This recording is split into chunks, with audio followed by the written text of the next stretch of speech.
All right, so we'll actually do a quick review of some common questions I've been getting about the exam. So I feel that I should share them with everybody.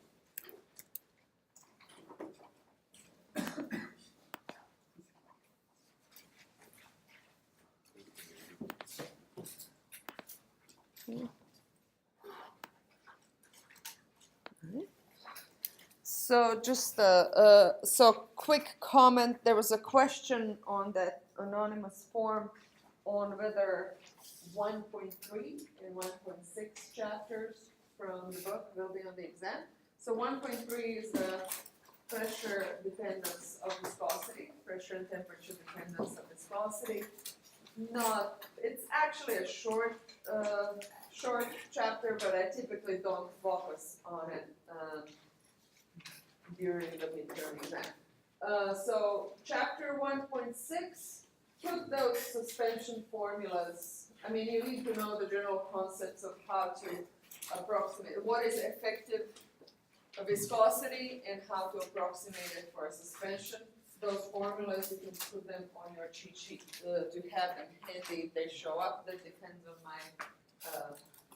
my inspiration. I'm still, I figured out what 3 of the problems will be, but 2 are still up in the air, so you never know. Typically what does show up from chapter 1, kinetic theory, some fundamentals of kinetic theory, Leonard-Jones potential, things like those. So we had those actually, the example I believe I gave you on your homework is actually a former exam problem. So some variations of those are a fair deal from chapter 1, as well as this general definitions, of course, of the stress tensor and what does stress tensor mean. We're still not projecting here, are we? Okay, laptop PGE.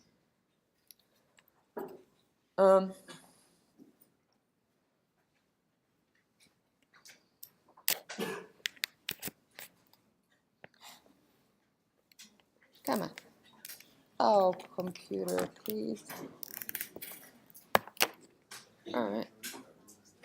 Yes. Who? All right. So what I will do now is just quickly review types of equations of motions, because I've been getting questions about that via email.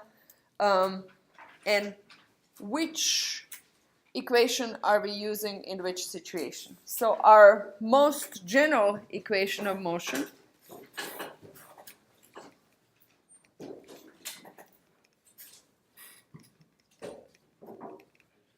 is rho dv dt is equal to minus gradient of my combined stress tensor plus action of the outside body forces. So this is the most, the most general equation I could possibly have. And then we had the special cases. So let's put a table. So I'm going to say conditions and special case. Case of equation of motion. So if I have a Newtonian fluid and incompressible, something we've been dealing most often with, what is the equation of motion going to be? Navier Stokes. So then I actually reduce to rho dv dt is, I'm just going to put great generalized pressure here just to shorten writing. So I have gravity within plus mu Laplacian of v. So that's Navier Stokes.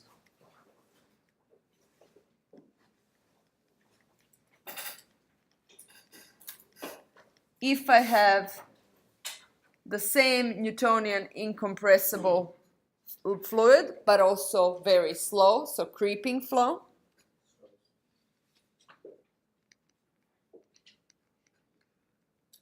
Of Newtonian incompressible fluid. Then I have Stokes, so basically I will zero out the left-hand side term. So I'm just going to put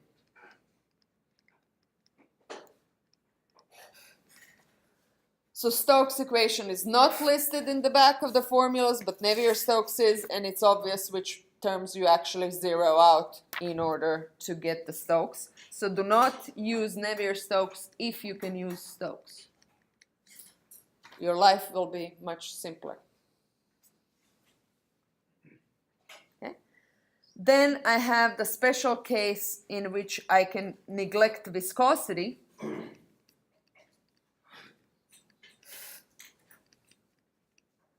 And we call those inviscid fluids.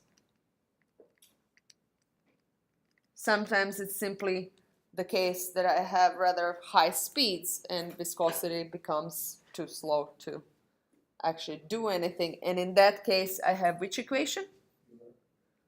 Euler. Yeah. Euler, Euler. I say in German way Euler, but I think in English it's Euler.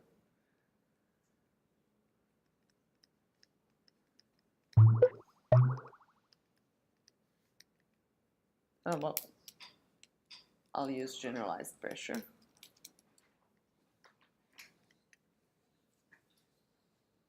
So this is Euler.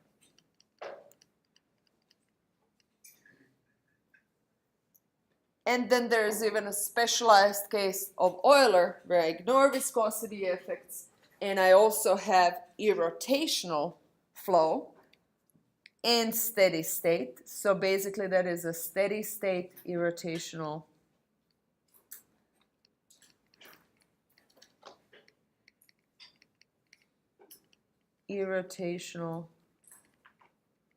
flow of inviscid fluid.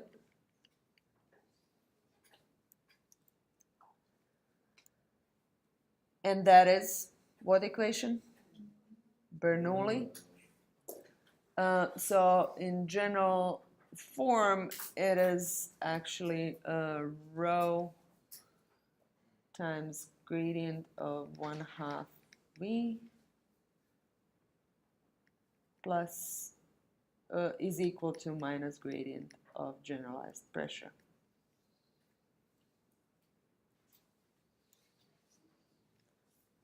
And that is Bernoulli. You will find different forms of this. There could be an integral form as well. In integral form, it's I divide by rho and I integrate, so it's 1/2 V square plus P1 to P2, 1 over rho dP plus, and I'm going to actually just say G. So this is integral form in a very simple case where I have just hydrostatic pressure. So this is integral form.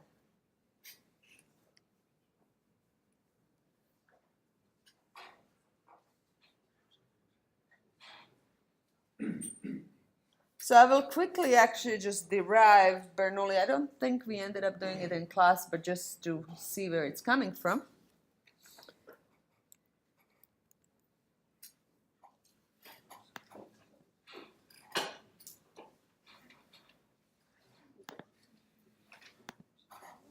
Okay. So basically you start derivation of Bernoulli .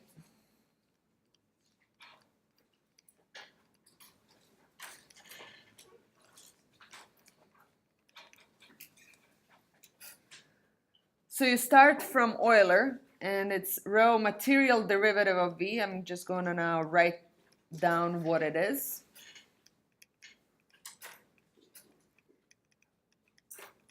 So this is Euler. And then I'm going to rewrite this very similar to what we did in vorticity equation. You can replace this as gradient of 1/2 V square minus V, all of these crosses. So again, these square brackets just remind you that it's a vector result. And then if I have irrotational flow, vorticity is 0. So irrotational. And if I have steady state, this can go to 0 for steady state. So what I will be left with is rho times gradient of 1/2 v squared is equal to minus gradient b. And that's it.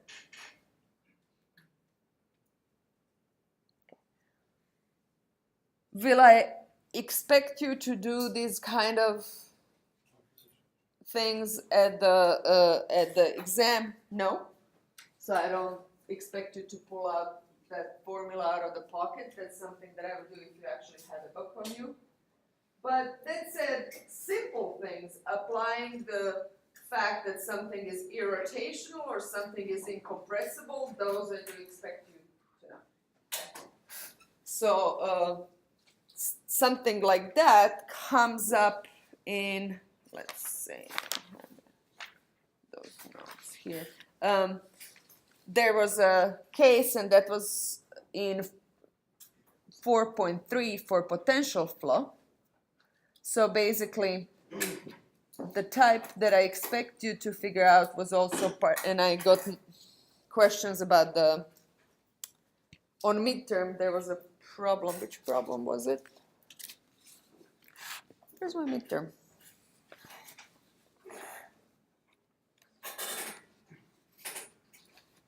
Either on midterm or on exam, or on homework, there was a problem. Yes.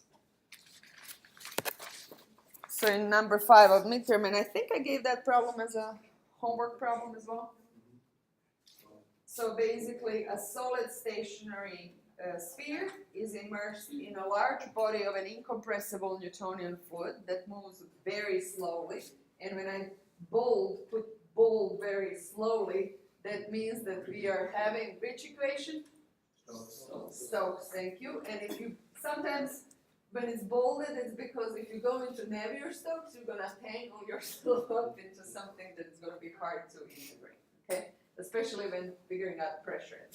So if I put something in bold, pay attention to it, please. Okay?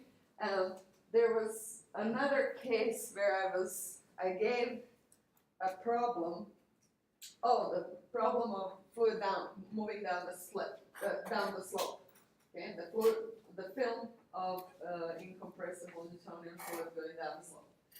And I asked in class with a z momentum balance.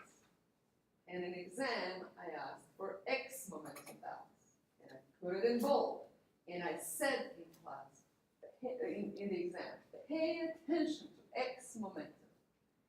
25% of the class still did z momentum instead.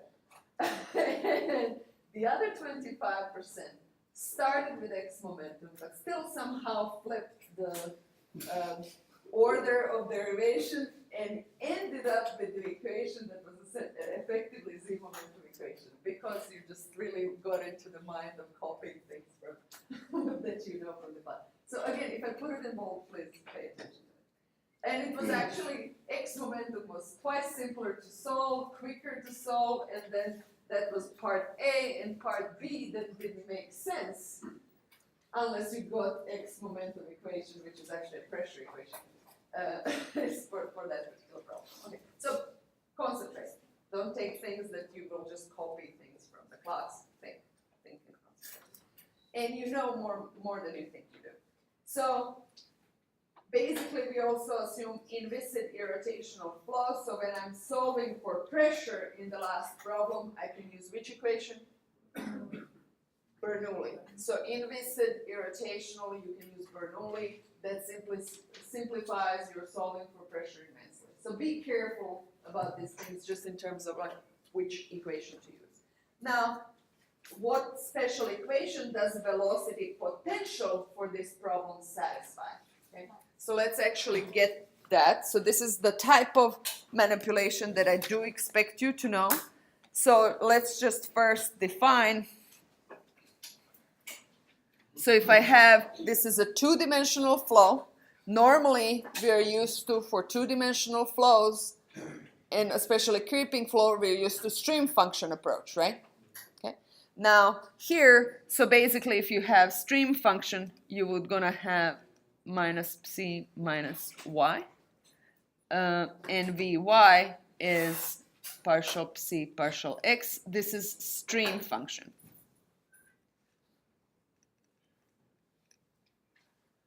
Velocity potential is a function phi such that velocity is simply negative gradient of that phi. And again, choice of whether you take positive or negative gradient is really just a choice of sign.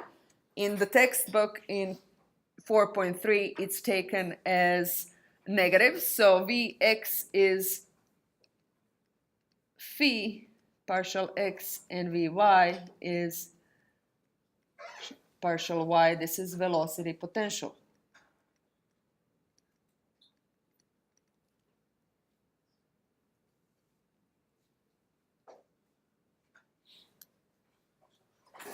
Now this is incompressible fluid. So sometimes you will basically, the fact that this is irrotational will give you something, will give you information about this flow, and the fact that it's incompressible will give you some simple relationship on this flow. So let's try it out. So basically I know that my in stream function I have one negative, one positive. In velocity potential I have both negative because my v, my velocity, is gradient minus gradient of phi. Okay.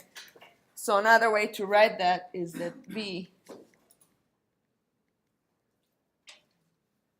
and it's actually a fact from calculus, if you have irrotational flow, so if my curl of v is 0, then there is a function phi such that velocity is gradient of phi.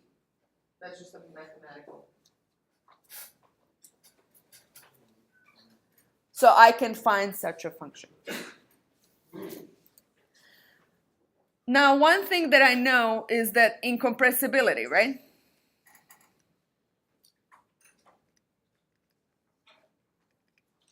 So partial Vx partial x plus partial Vy partial y, I don't have partial Vz because Vz is 0, is equal to 0. Okay?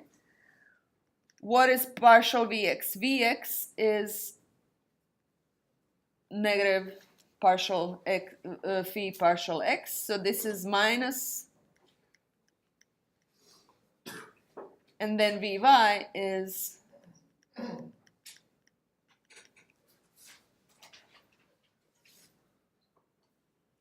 and that is,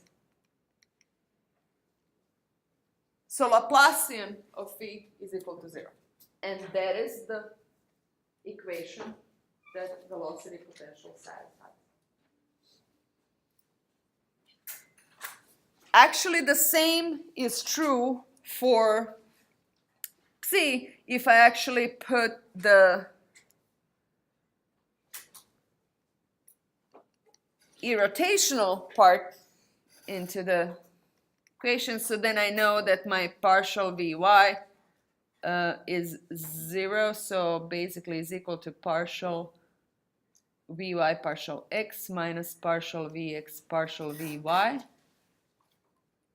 in z direction, right? So if that is equal to 0, then this has to be equal to 0.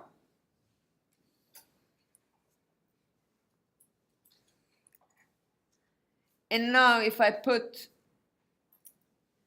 what Vy is as per stream function versus Vx, okay, I will get that c partial x squared plus partial c partial y squared is equal to 0. So my stream function actually satisfies the same equation. They're not necessarily the same functions. So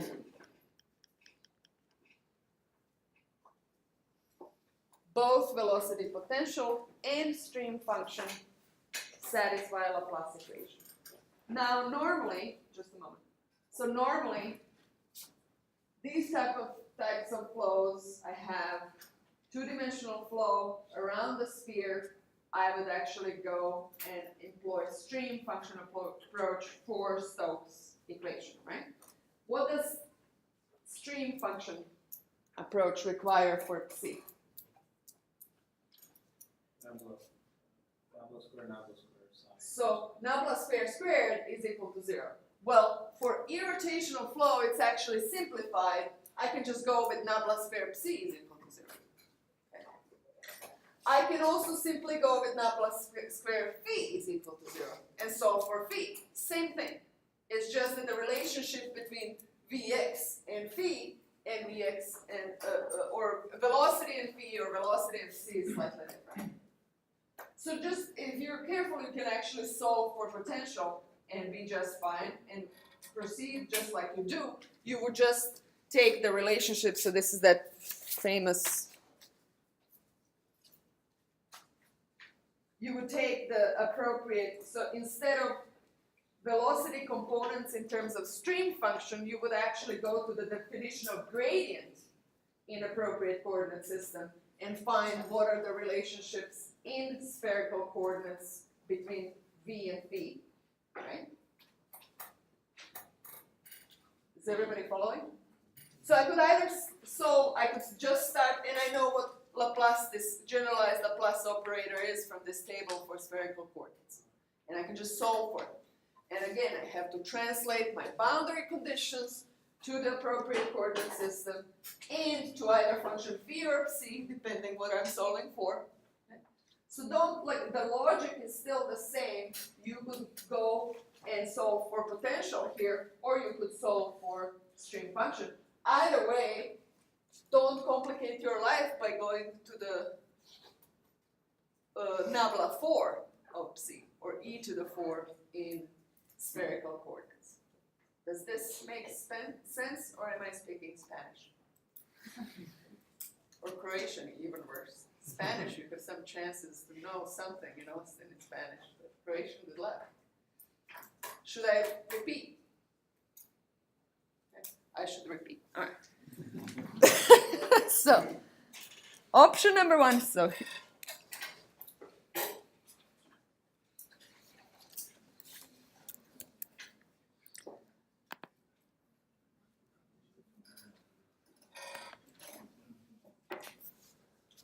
So normally, usually,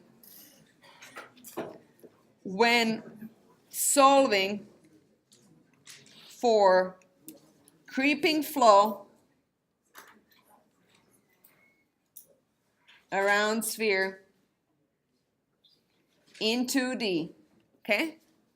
What do? We go for e to the 4 of psi is equal to 0.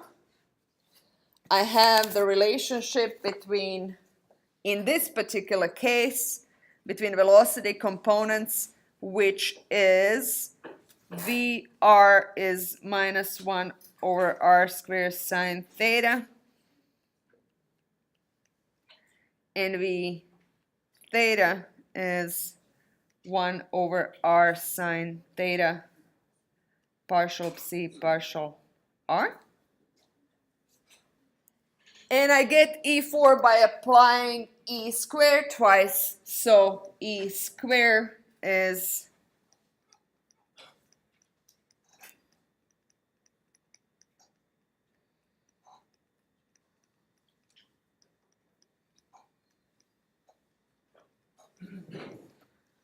so what changes in this particular problem? In the problem that in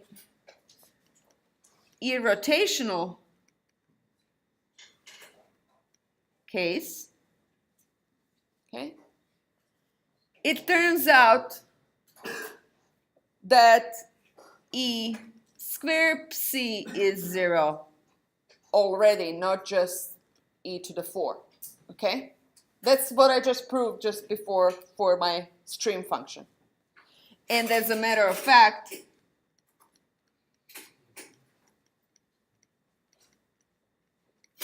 e squared phi is 0 as well for velocity potential, okay? So this is what I solve, okay? With these same relationships for psi, if I want to solve for stream function. So I solve simpler problem. Okay? There is nothing preventing me, however, for solving for velocity potential. Okay? I could solve e squared phi is equal to 0.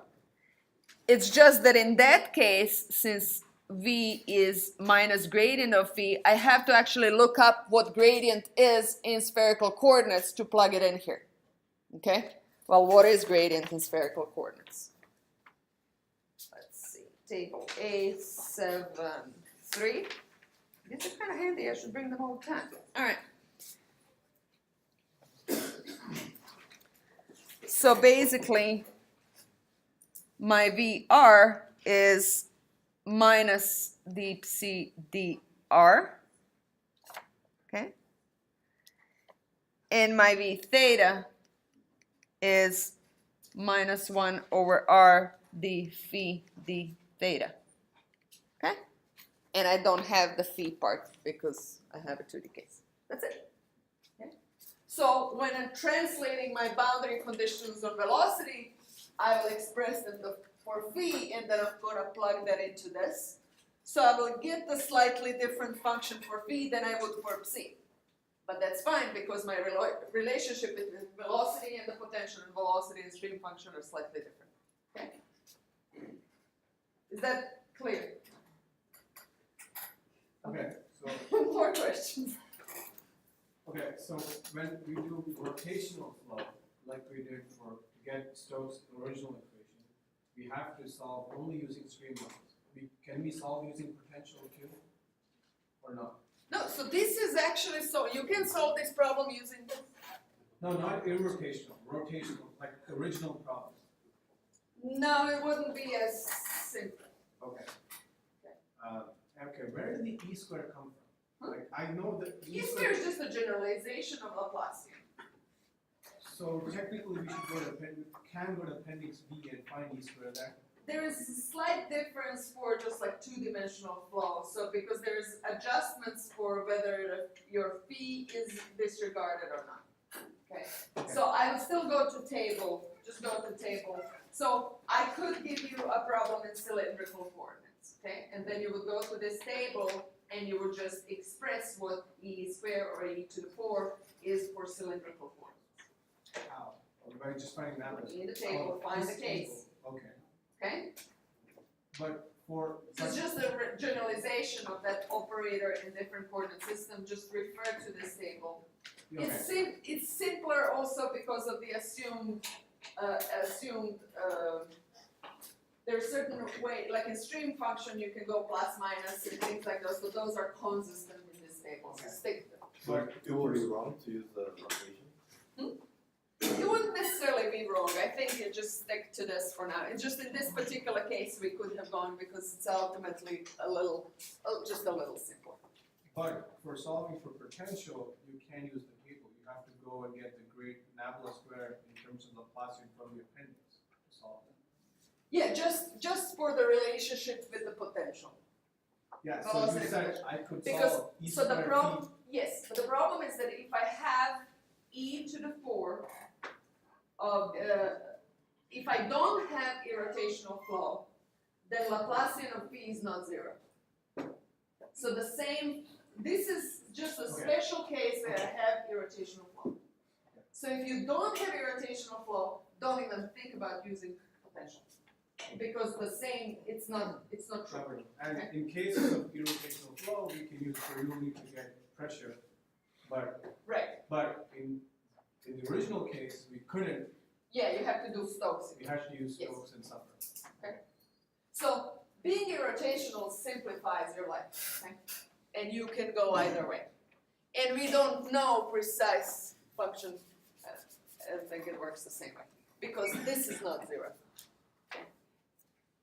This is a special case where I could solve for both B and C. Clear? Any other questions? All right. Let's see. What are some other questions? Oh yeah. Viscosity.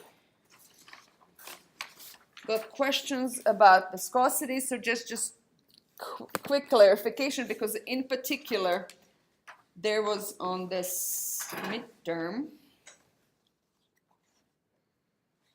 where's my copy of the midterm right here, the problem 4 or 3.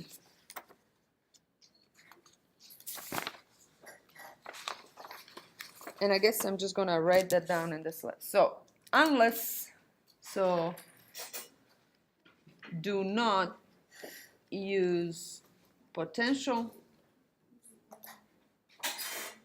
unless the flow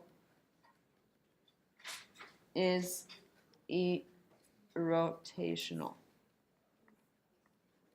Okay? Yes? For the case of cylindrical coordinates and spherical, how do we get the velocities as a function of the derivatives of potential? So there is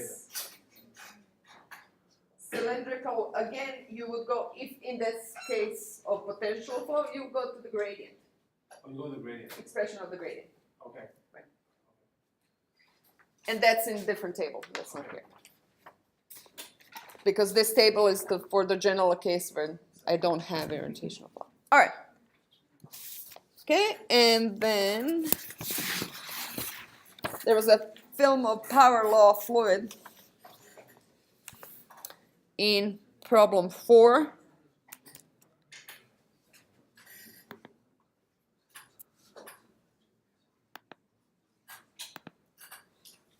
So just, I will do a quick generalization of how viscosity is generalized for other coordinate systems, other coordinate systems and other different types of fluids.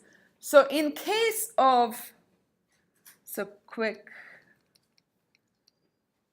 generalization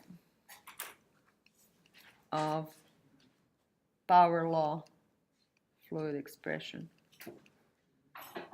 Law fluids, etc., in different coordinate systems.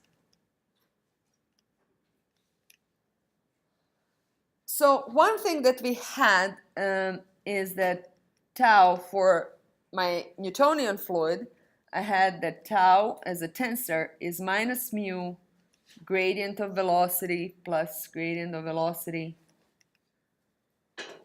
And then there's that other term. I'm going to look into incompressible. So if I incompressible, this is where I stop.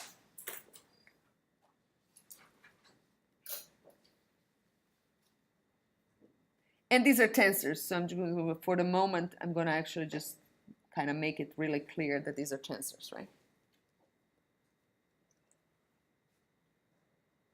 So what's typically defined to generalize this is this part is equal to so-called gamma dot, and it's a rate of strain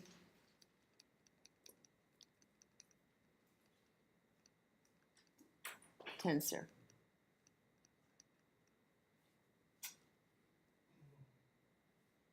And shear rate, or the magnitude of this tensor, and I'm just going to refer to it as gamma dot. So this is something that you will commonly see in non-Newtonian fluids, like you plot viscosity versus shear rate, is then 1/2 and I'm using a whole lot of cryptic signs. So this operator takes a tensor. So this is my first tensor here, second tensor here. I will multiply element-wise those two tensors, and then I'm going to sum up those. So that's just an operator. Okay. So in most simplest cases, we actually had, Vz is just a function of r. Right? And when Vz is function of r, kind of the only survivor in this entire sum, or in the tensor, if you will be the dvz dr. Okay? So basically my shear rate is square root of 1/2 dvz dr squared. Okay? And that comes down to be absolute value of dvz dr. So basically in most cases that we can analytically solve, that is, okay, we will have situation that I either have, so in my cylindrical coordinate system, which is one of the most common one we use, is that Vz is Vz of r, or what was it? We had Vx is Vx of y, right?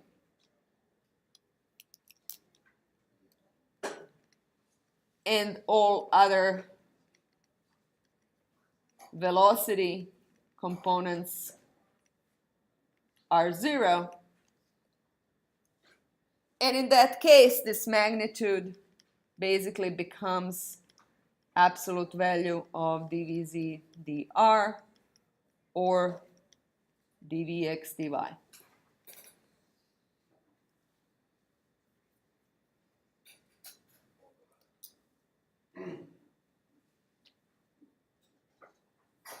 So for non-Newtonian fluids, so for power law, what I will do is I will actually replace viscosity with a term eta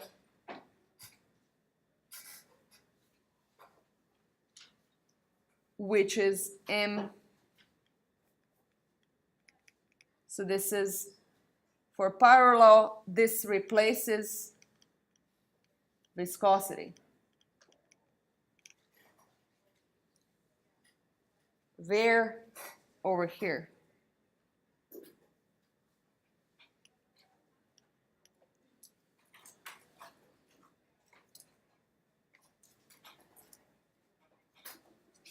So what I will end up with is that my tau Rz, as a result, tau Rz will be minus m, this absolute value of dvz dr to n minus 1 dvz dr. And this is basically what's left of this rate of strain tensor.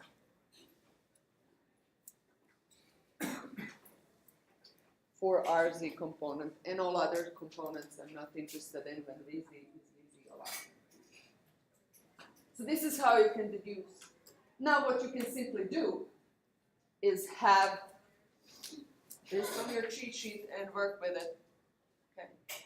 And what you have to be careful in these cases, okay, is what is the absolute value of dvz dr, which is something that is very much specific for the situation and can change whether you're on which side, like if you have a solid surface, if you remember, in your lesser r versus larger r, these things can quickly flip in sign. So sign of the shear stress is relatively irrelevant to the nature of the problem, other than telling me where is the fluid relative to the solid in the coordinate system given. Okay? So you do have to be a little careful evaluating what is the absolute value of dvz dr in your problem. Okay? So that's just something to do. So if, for instance, if dvz dr, if the absolute value of there's actually no need for this to be here. This is just, I already put dV/dr. So if dV/dr is negative, okay, then its absolute value is negative version of it, right? So I will have here actually m times dV/dr to the n, negative dV/dr to the n. So in case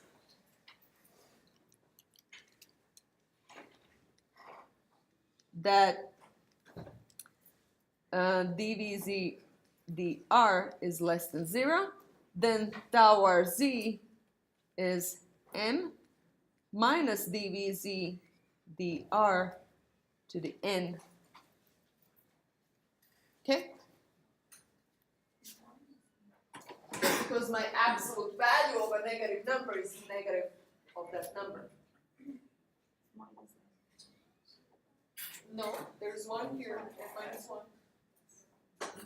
One here, negative. So is m replacing mu, essentially? Yeah. Just as a differentiate. Sometimes it's actually still going to be mu, but often it's m and n for power output. Just to differentiate I slightly. don't understand why we needed that equation we just did. Like, why couldn't we just work with m minus dV/dr to the n instead of having that absolute value? Well, absolute value is part of the definition for gamma prime. For gamma. It comes from this. If you take a square root of something that is positive, it's always positive, so it's magnitude. Okay? Yes? So absolute value, viscosity is taken as positive. Okay? So this term has to be positive. Okay. Okay? So mu. So if I'm replacing the mu up there that is normally positive for Newtonian fluids, I gotta replace it with something that's positive, regardless of what my shear stress might be in my coordinate system. And if I flip coordinate system slightly, I will change the sign of shear stress, right? So it's relatively irrelevant thing. I have to be robust with respect to what is my shear stress in that particular coordinate system, right? So that's why there is an absolute value here. Now in Newtonian fluids we didn't have problem because we defined mu as something positive. Okay? So if I'm generalizing, I have to be careful. Yes? So in the last equation, it's not a bracket, it's actually. Is there? Yeah. Because I actually say in the problem, oh, be careful about the signs and give me equation without magnitude. Okay? So in order to give me equation, right? But that also requires you to take a look at what would tau r z be. Okay? And you can look at that qualitatively. I'm flowing outside of a cylinder, right? I know that in absolute value, my shear stress has to be maximized on the solid surface. And then it's 0 where I'm touching the air, okay? So I have a film of fluid touching the air, okay?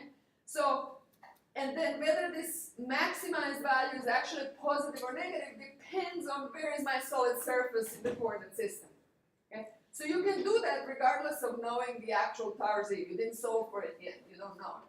But you can draw me a qualitative sketch of what tau r z is in that particular problem.